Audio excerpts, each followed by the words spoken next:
Pernahkah sahabat semua membayangkan?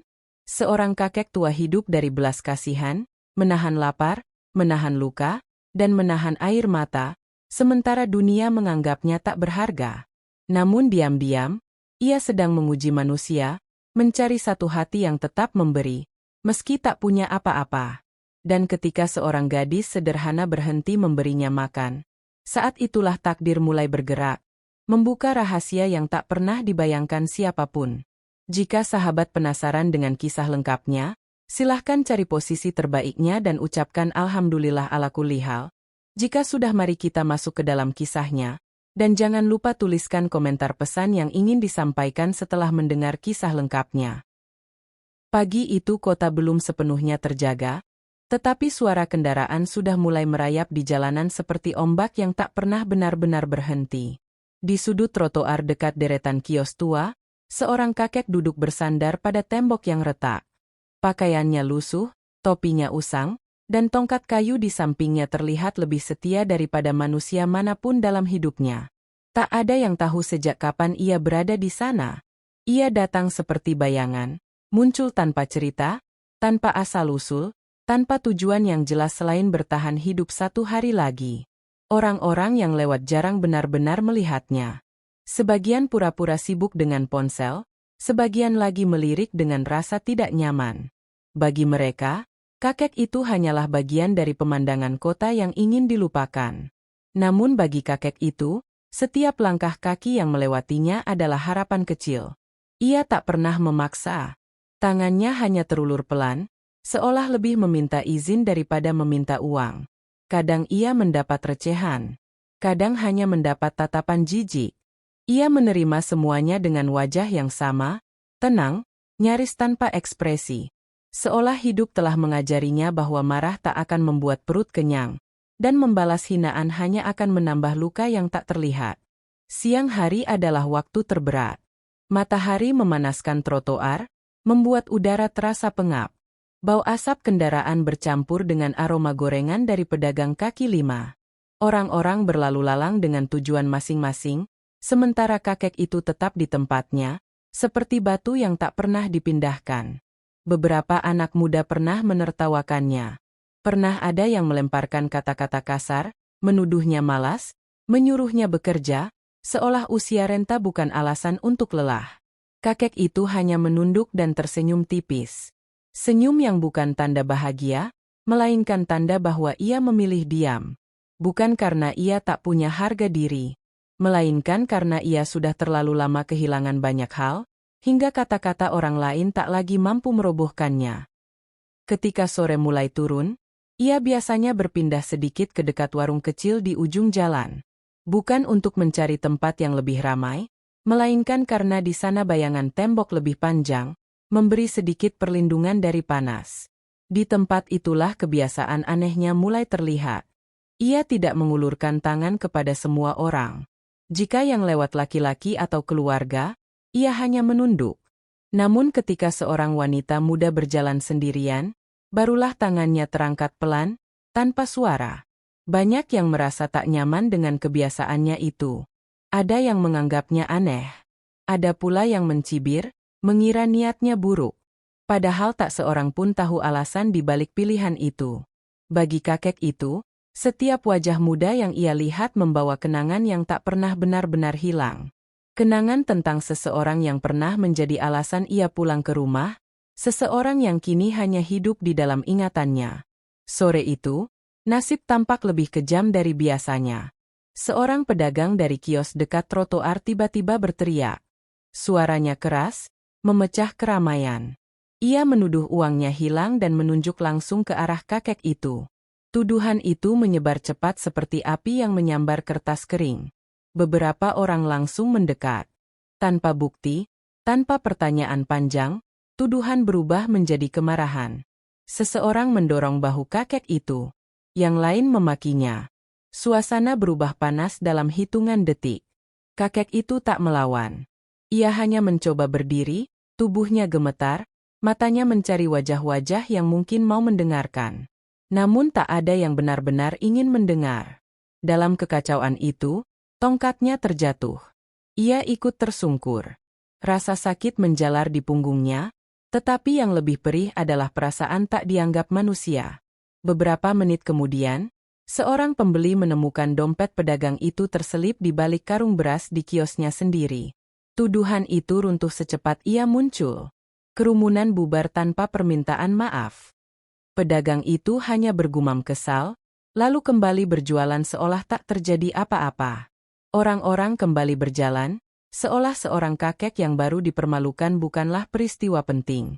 Kakek itu bangkit perlahan, mengambil tongkatnya, lalu duduk kembali di tempat semula. Tak ada tangis, tak ada amarah. Hanya napas panjang, seolah ia sudah terlalu akrab dengan perlakuan dunia. Langit mulai berubah jingga ketika ia menatap jalanan dengan mata yang tampak lelah, namun masih menyimpan sesuatu, harapan kecil yang belum sepenuhnya padam. Ia belum tahu, sore itu akan menjadi titik awal perubahan. Karena di antara langkah kaki yang lalu lalang, akan datang seseorang yang tak melihatnya sebagai beban kota, melainkan sebagai manusia. Dan dari pertemuan itu, hidupnya akan mulai bergerak ke arah yang tak pernah disangka siapapun. Malam setelah kejadian itu datang lebih dingin dari biasanya. Bukan karena angin bertiup kencang, tetapi karena tubuh kakek itu masih menyimpan rasa sakit dari dorongan dan benturan siang tadi. Tulang punggungnya terasa berat, dan setiap napas seperti membawa kembali ingatan akan tatapan orang-orang yang memandangnya seolah ia tak lebih dari masalah. Ia duduk di tempat biasa, bersandar pada tembok yang mulai lembab oleh embun malam. Lampu jalan menyala redup, menciptakan bayangan panjang di trotoar. Orang-orang mulai berkurang, digantikan oleh suara kendaraan yang melaju cepat tanpa peduli pada siapapun di pinggir jalan. Perutnya kosong sejak pagi. Namun ia tidak bergerak. Bukan karena tidak lapar, melainkan karena tubuhnya terlalu letih untuk berharap. Sesekali ia memejamkan mata, mencoba menahan perih di dada. Bukan hanya rasa sakit fisik, tetapi sesuatu yang lebih dalam, perasaan bahwa dunia memang tak pernah benar-benar menyediakan tempat baginya. Beberapa orang lewat di depannya. Tak ada yang berhenti.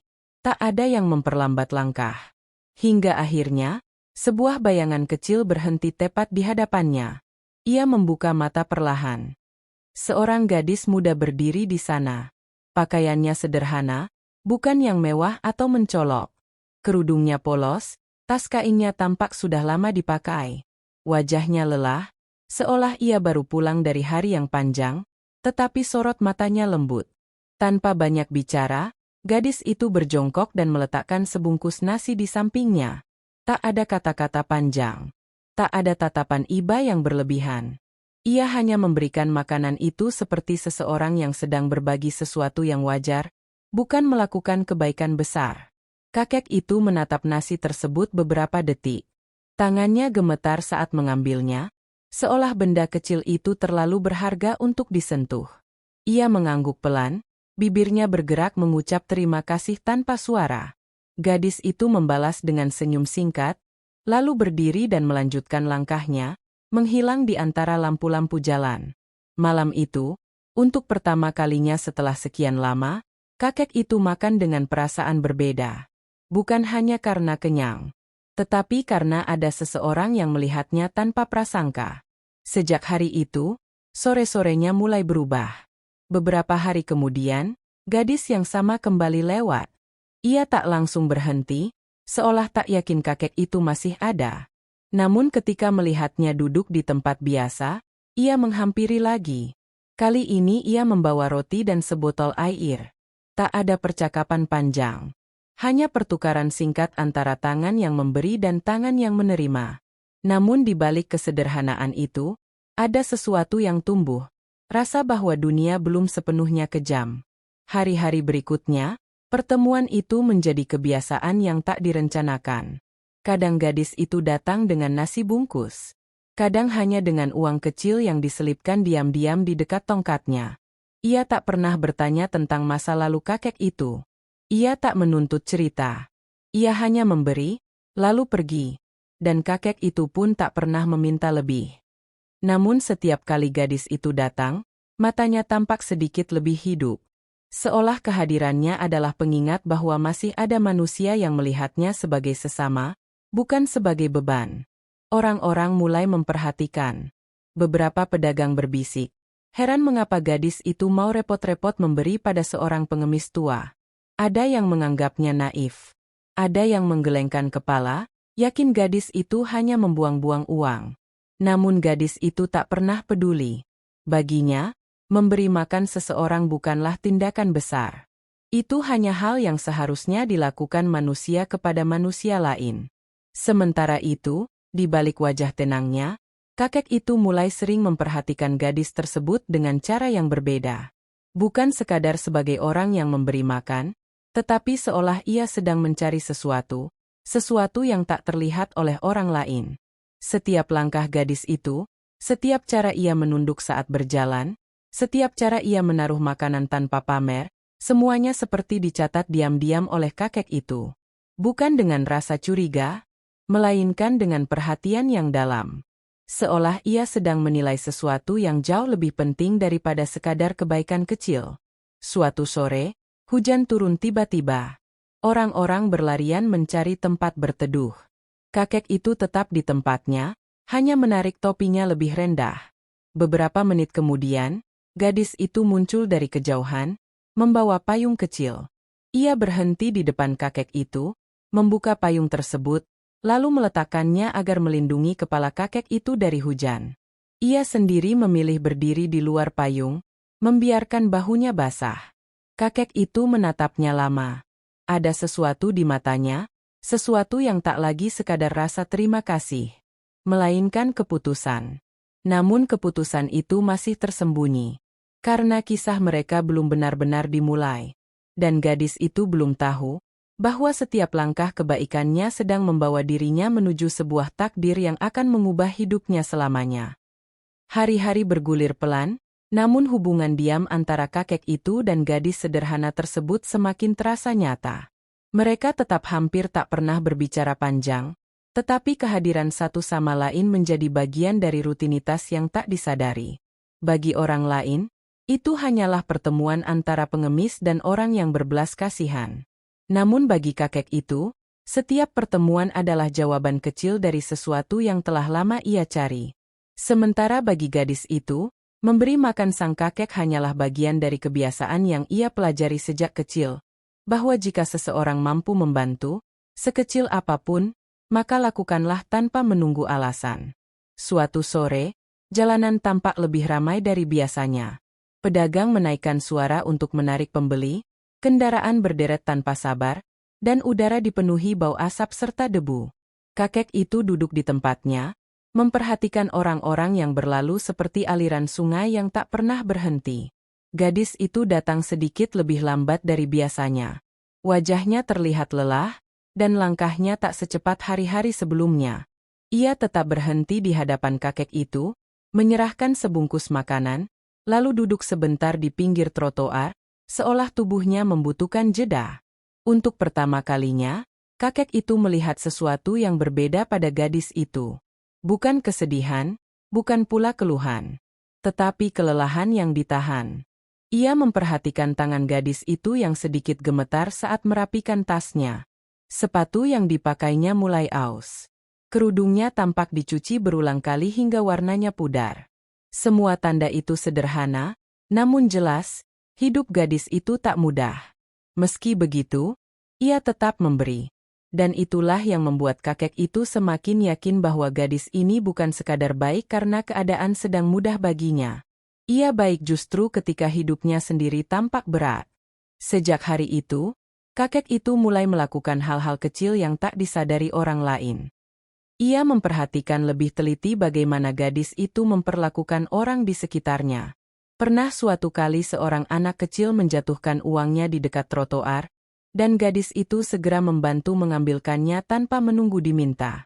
Di lain waktu, ia menyingkirkan botol kosong dari jalan agar tak dilindas kendaraan dan membahayakan orang lain.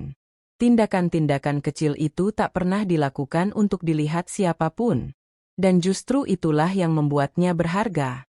Beberapa pedagang mulai menggoda gadis itu, mengatakan bahwa ia terlalu baik kepada pengemis yang tak jelas asal-usulnya. Ada yang menyarankan agar ia menyimpan uangnya sendiri. Ada pula yang menuduh kakek itu hanya memanfaatkan kebaikannya. Gadis itu tak pernah membalas panjang. Ia hanya tersenyum tipis dan tetap melakukan apa yang menurutnya benar. Sementara itu, di balik tatapan lelahnya, kakek itu tampak semakin sering tenggelam dalam pikirannya sendiri. Ia kadang memandangi gadis itu pergi dengan mata yang penuh pertimbangan, seolah setiap langkahnya sedang menimbang sesuatu yang besar. Suatu malam, angin bertiup lebih kencang dari biasanya. Lampu jalan bergetar pelan, dan suasana terasa lebih sepi. Gadis itu datang dengan membawa 2 bungkus makanan, satu untuk kakek itu dan satu lagi ia makan sendiri di dekatnya. Ia duduk beberapa langkah, tidak terlalu dekat, tetapi cukup untuk berbagi keheningan. Kakek itu menatap makanan di tangannya, lalu memandang gadis tersebut. Untuk beberapa detik, seolah ada kata-kata yang ingin ia ucapkan, tetapi kembali tertahan. Bukan karena ia tak mampu berbicara, melainkan karena ia tahu waktunya belum tiba. Ia hanya mengangguk pelan, matanya berkaca-kaca. Bukan karena lapar, tetapi karena sesuatu di dalam dirinya perlahan menemukan kepastian. Ia telah melihat cukup. Namun keputusan besar belum bisa diambil begitu saja. Ia masih ingin memastikan satu hal lagi. Apakah kebaikan gadis itu akan tetap sama jika suatu hari ia tak lagi terlihat lemah di hadapannya? Pertanyaan itu menggantung di benaknya sepanjang malam. Dan tanpa disadari gadis itu, hidupnya sedang bergerak menuju ujian terakhir. Ujian yang tak hanya akan mengungkap siapa dirinya sebenarnya, tetapi juga siapa sebenarnya kakek tua yang selama ini ia tolong tanpa syarat. Karena kadang, takdir tidak datang dengan suara keras. Ia datang perlahan, melalui pilihan-pilihan kecil yang tampak sepele. Dan ketika saatnya tiba, pilihan itu akan menentukan arah hidup seseorang selamanya. Pagi itu kota terasa berbeda, meski tak ada yang benar-benar berubah. Matahari tetap naik dari balik gedung-gedung tua, pedagang membuka kios seperti biasa, dan orang-orang bergegas mengejar rutinitasnya. Namun bagi kakek itu, hari tersebut bukanlah hari biasa. Ia datang lebih awal dari biasanya. Bukan untuk mengemis, melainkan untuk mengakhiri sesuatu yang telah ia mulai sejak lama. Selama berminggu-minggu, ia duduk di trotoar itu, menahan panas, menelan hinaan, dan menerima perlakuan yang bahkan tak pantas diberikan kepada binatang. Semua itu bukan tanpa tujuan. Ia sedang mencari sesuatu yang tak bisa dibeli dengan uang, tak bisa diukur dengan kekuasaan, dan tak bisa diwariskan begitu saja. Ia mencari hati, dan kini, ia merasa telah menemukannya. Sementara itu, gadis sederhana itu berjalan seperti biasa menuju tempat kerja sambil membawa tas kainnya. Ia tak tahu bahwa hari itu akan menjadi batas antara hidup lamanya dan sesuatu yang tak pernah ia bayangkan sebelumnya. Ketika ia tiba di trotoar, kakek itu tidak ada. Tempatnya kosong. Hanya tembok retak dan bayangan tongkat yang biasa bersandar di sana yang tersisa. Gadis itu berhenti sejenak, menatap kosong ke arah tempat duduk sang kakek, seolah mencoba memastikan bahwa ia tak salah melihat. Ada perasaan aneh menyelinap di dadanya. Bukan panik, bukan pula sedih berlebihan. Hanya rasa hampa, seperti kehilangan rutinitas kecil yang diam-diam menjadi bagian penting dari harinya. Ia meletakkan bungkus makanan di dekat tembok, seperti yang biasa ia lakukan, lalu pergi dengan langkah lebih pelan dari biasanya. Namun hari itu belum selesai. Menjelang sore, saat gadis itu pulang kerja, sebuah mobil hitam berhenti di dekatnya. Mobil itu terlalu bersih untuk jalanan kota yang berdebu, terlalu sunyi untuk ukuran kendaraan mewah. Seorang pria berpakaian rapi turun dan menghampirinya. Ia menyebut nama gadis itu dengan sopan, membuat gadis itu terkejut karena tak merasa mengenalnya. Pria itu kemudian menyerahkan sebuah kartu dan mengatakan bahwa seseorang ingin bertemu dengannya. Bukan di trotoar, bukan di warung, melainkan di sebuah rumah besar di pinggir kota. Gadis itu ragu. Namun ada sesuatu dalam sikap pria tersebut yang tak memaksa, hanya menunggu. Setelah beberapa saat, rasa penasarannya mengalahkan keraguannya. Ia ikut. Perjalanan itu terasa panjang, melewati jalan-jalan yang jarang ia lalui. Ketika mobil akhirnya berhenti di depan gerbang besar, Gadis itu merasa seperti memasuki dunia lain. Dunia yang terlalu jauh dari kehidupannya yang sederhana. Ia dipersilakan masuk. Rumah itu luas, tenang, dan dipenuhi aroma kayu serta bunga segar. Dindingnya dipenuhi lukisan mahal, dan lantainya berkilau seperti cermin. Gadis itu berjalan hati-hati, takut langkahnya terlalu kotor untuk tempat semewah itu. Di ruang tengah, seorang pria tua duduk di kursi besar menghadap jendela. Ketika pria itu berbalik, napas gadis itu tertahan. Itu dia, kakek yang selama ini duduk di trotoar. Namun kini tak ada pakaian lusuh. Tak ada topi usang. Ia mengenakan jas rapi, rambutnya disisir, dan wajahnya terlihat jauh lebih tegas daripada yang pernah ia lihat sebelumnya. Untuk beberapa detik, gadis itu tak mampu berkata apapun. Dunia terasa seperti berhenti bergerak. Kakek itu menatapnya dengan senyum yang sama, senyum tenang yang dulu ia lihat di trotoar, hanya kini tak lagi tertutup debu dan kelelahan. Perlahan, kakek itu berdiri dengan bantuan tongkat yang ternyata bukan tongkat murah, melainkan kayu berukir halus. Ia mengucapkan terima kasih. Bukan untuk makanan, bukan untuk uang receh, melainkan untuk ketulusan. Ia kemudian menjelaskan bahwa dirinya bukan pengemis. Ia adalah pemilik beberapa perusahaan besar yang selama ini lebih dikenal melalui nama perusahaannya daripada wajahnya sendiri. Ia telah hidup lama dengan kekayaan, tetapi satu hal selalu membuatnya gelisah. Siapa yang akan mewarisi bukan hanya hartanya, tetapi nilai hidup yang ia percaya? Ia memiliki seorang anak laki-laki, namun ia tak ingin anaknya menikah hanya berdasarkan status atau kekayaan. Ia ingin seseorang yang hatinya tetap memberi bahkan ketika tak ada yang melihat. Karena itu ia menyamar. Ia duduk di trotoar, melihat siapa yang benar-benar melihatnya sebagai manusia. Dan dari semua orang yang lewat, hanya gadis itu yang memberi tanpa bertanya, tanpa menilai, tanpa berharap balasan. Ruangan itu sunyi setelah pengakuan itu. Gadis itu masih berdiri, mencoba memahami kenyataan yang terasa seperti mimpi. Hidupnya yang sederhana tiba-tiba bertemu dengan rahasia besar yang tak pernah ia bayangkan. Namun kejutan terbesar belum selesai. Karena kakek itu belum mengatakan alasan sebenarnya ia memanggil gadis itu ke rumahnya hari ini. Dan keputusan yang akan ia sampaikan, akan mengubah masa depan mereka semua. Ruangan itu terasa semakin hening setelah pengakuan sang kakek. Gadis itu masih berdiri di tempatnya, seolah kakinya belum yakin apakah harus melangkah maju atau mundur. Semua yang ia dengar terasa terlalu besar untuk dipahami dalam sekali napas. Ia datang dari hidup yang sederhana, hari-harinya diisi dengan bekerja, menghitung uang cukup untuk makan, dan menahan keinginan yang tak perlu. Dunia yang kini berdiri di hadapannya terasa seperti cerita orang lain, bukan miliknya. Sementara itu, kakek tua tersebut memandangnya dengan tatapan yang tidak lagi sekadar mengamati, melainkan penuh keyakinan. Wajahnya tak menunjukkan kesombongan orang kaya, justru terlihat lebih ringan, seolah ia baru saja melepaskan beban panjang yang ia simpan sendirian. Ia lalu mempersilakan gadis itu duduk. Dengan suara pelan, ia menjelaskan bahwa selama hidupnya ia telah mengumpulkan banyak hal, perusahaan, tanah, rumah, dan kekuasaan yang membuat orang tunduk padanya. Namun semakin bertambah usia, semakin ia sadar bahwa semua itu tak berarti jika jatuh ke tangan yang salah. Ia tidak takut hartanya habis. Ia takut nilai hidupnya hilang. Selama ini ia melihat banyak orang mendekat karena uang. Banyak yang tampak baik, tetapi berubah ketika kepentingan muncul.